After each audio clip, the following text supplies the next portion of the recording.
demi terciptanya kondusivitas sistem pemerintahan Kabupaten Pati.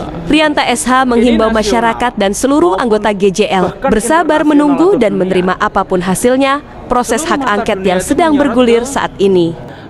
Tentunya Gerakan Jalan Lurus punya gagasan-gagasan tersendiri bagaimana dalam kerangka menuju kondusivitas Pati ini, Pak. Berkaitan dengan satu kondisi objektif di Kabupaten Pati, tentu yang paling utama bagi Gerakan Jalan Lurus adalah bagaimana pemerintahan ini bisa berjalan normal. Bahwa saat ini proses politik di lembaga perwakilan Kabupaten Pati sudah berjalan.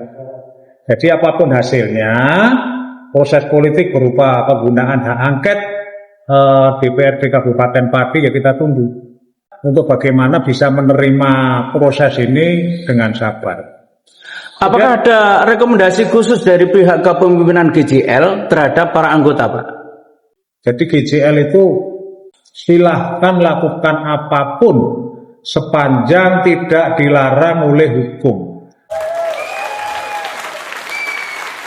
Jadi jangan sampai kita itu melarang orang menyampaikan pendapat di muka umum, itu sah-sah saja. Dan ini bagian dari satu kesepakatan reformasi bahwa pemerintahan itu harus dikontrol.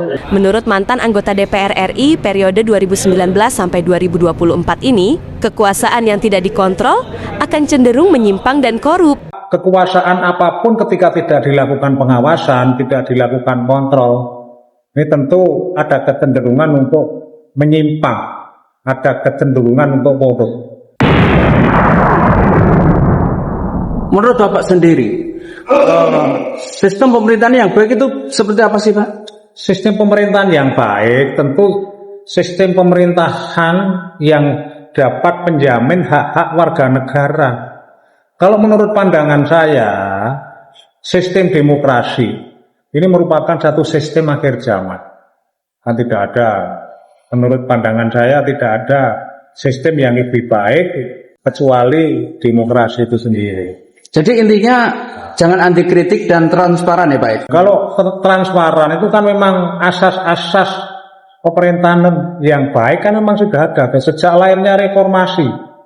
Jadi keterbukaan, kemudian asas-asas penyelenggaraan pemerintahan negara yang baik itu diatur di TAP MPR, termasuk juga di Undang-Undang Tipikor itu juga ada itu asas-asas umum penyelenggaraan pemerintahan yang baik.